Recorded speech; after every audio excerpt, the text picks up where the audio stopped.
I broke my foot. I don't quite know how I broke it, but I went to bed and it was fine, and I woke up next morning and it was all black and swollen, so I presume I must have kicked my husband for snoring. I hobbled around on it for 10 days and went to the health centre, and they suggested that I had it checked and x-rayed, and they said it was broken. So I ended up in plaster for a month. I stayed off work for that month, went stir crazy at home. You can't go out on your own, you can't do anything at home. When they took the plaster off, I went back for a checkup, and they kept the plaster off for 2 weeks, and then I went and had another checkup, and they weren't happy with it, so I had to go back in plaster for another month.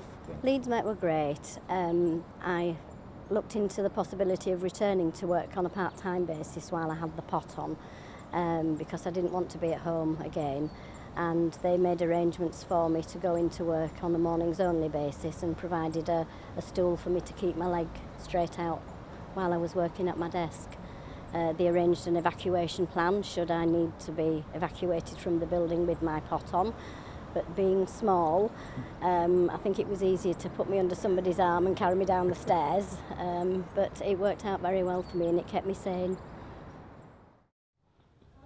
I was an events organiser, running around about 1,000 students to chase and put events on with.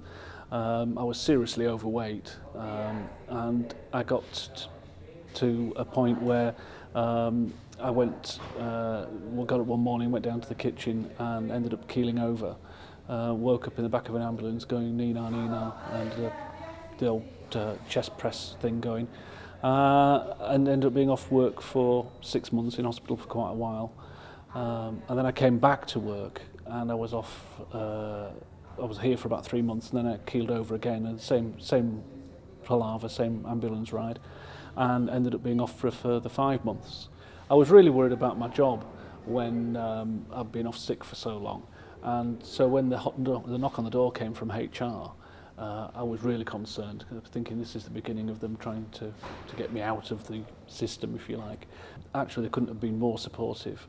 They were more interested in what they could do to get me back to work as quickly as possible, and what I would need when I came back in the way of support. They offered me ongoing counselling and support from the occupational health people, and physical resources. So one of the things it left me with was poor circulation, which meant I feel the cold very quickly, and so I just said I simply need a heater, and that was there waiting for me on my desk when I got back. They kept checking, was I okay? Did I need anything else in the office? Was the office in the right place for me? Did I need a lower level floor or anything like that? So, no, they've been very supportive, and that's been ongoing. Life has been really busy, working at Leeds Met for 21 years. I'm an academic librarian. I look after the subject of interactive media and music technology. So as you can imagine, I'm running about all over the place. At the end of October 2006, after a lot of inductions for my students, and quite a few students, I became really unwell with my osteo and rheumatoid arthritis. Basically, I was housebound for 4.5 months. Really affected my joints. I basically couldn't get out of the house. I could hardly get up down the stairs. It really affected every part of my life.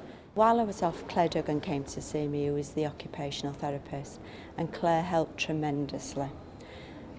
When I eventually did get back to work 4.5 months later, Claire put in a set of measures whereby I could have a new desk, electronic desk, that went up and down when I needed it to go up and down. A chair designed that had a rocking motion on it, which helped my arthritis. Special keyboard for my arthritis in my hands. So the package itself really, really helped me, and basically helped me to come back to work full time. I started work in 1993, sports mad, exercise mad, ran the sports centre at University Sport, was supervisor there, fitness instructor, completely fit, and ran around all day. I had finished work one night at University Sport, walked into Headingley to the cash point, and at that point 3 heroin addicts came and attacked me and robbed me for my money, but they were so high on drugs that I went through a very severe beating, which left me very, very poorly for a long time. I was stamped on, kicked, My head was kicked. I was left in a coma. People walked past, they were so frightened to get involved. Thank God the police came along, broke it up, and I was taken into hospital in a coma. I was in hospital for almost 2.25 years really. I had to learn to walk and speak and talk again.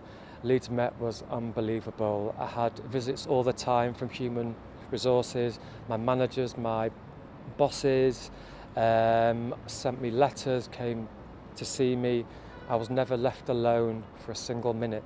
I was helped to discuss about changing my career because I'd worked in the sports field here, but I was no longer able to work in that area anymore, and they helped me feel comfortable and find a new position that I wanted to do that allowed me to take into consideration my health problems that I now suffered, which were many, from not being able to walk, to not being able to see properly, to taking lots of strong medication, to needing lots of time off work, and they organised a phased return back to work. Leeds Met were very supportive in allowing me to go back to work part-time. It's a very worrying time when you're off long term, but knowing that you can go back, do your job, and the support's there if you need it, it makes life a lot easier. I was very worried for what the future might hold for me, but when HR became involved, they did a great job of putting my mind at ease and making me feel very confident that my job wasn't under threat and that I was welcome back as soon as I was fit. Without the occupational therapist, Claire Duggan, I would not be able to be here now working at Leeds Met. I would still be at home ill. No other organisation would ever keep somebody on and help them step by step. They held my hand and they pulled me through, and all I can say is I owe them everything really.